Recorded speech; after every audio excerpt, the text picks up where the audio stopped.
ماشاءاللہ ذکر خیر ہم بھی کر رہے ہیں. آئیے امیر اہل سنت کی زبان فیض نشان سے بھی سنتے ہیں. جی واہ جی واہ.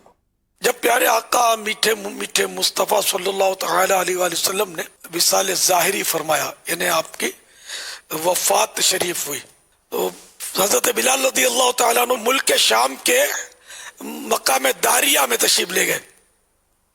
اب وہاں رہنے لگے. پیارے آقا صلی اللہ تعالی علیہ وآلہ وسلم کی خواب میں زیارت ہوئی اور کچھ اس طرح ارشاد فرمایا، بلال ہمارے پاس نہیں آؤ گے، ہمارے مدینے میں نہیں آؤ گے. اس طرح کا خواب دیکھا تو لبیک یا سیدی، لبیک یا رسول اللہ، یا رسول اللہ غلام حاضر ہے. اٹھے اور اب انہوں نے ایک بار پھر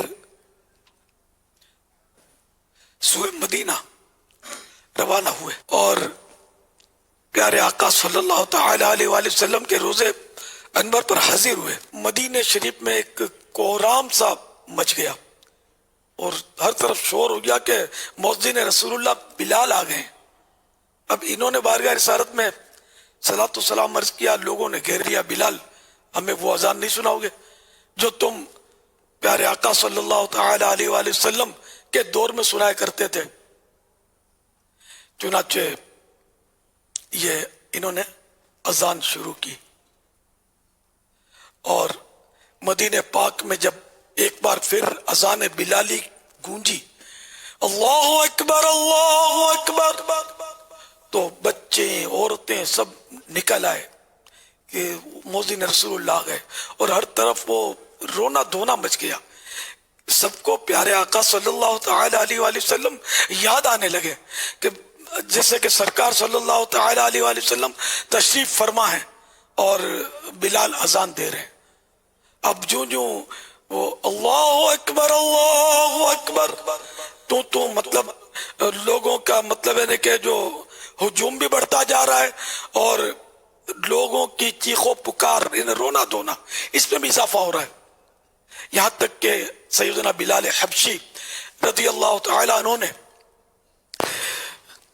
اشہد ان محمد رسول اللہ صلی اللہ تعالی علیہ وآلہ وسلم پکارا. تو بعض کتابوں میں لکھا ہے کہ جب یہ حیات ظاہری میں اس طرح کرتے تھے تو سرکار صلی اللہ تعالی علیہ وآلہ وسلم تشریف فرما ہوتے تو آپ کی طرف اشارہ کرتے تھے.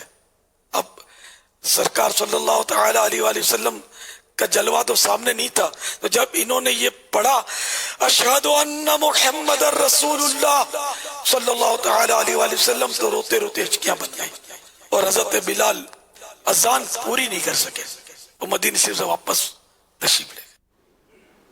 اللہ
بلال، واہ واہ سبحان اللہ.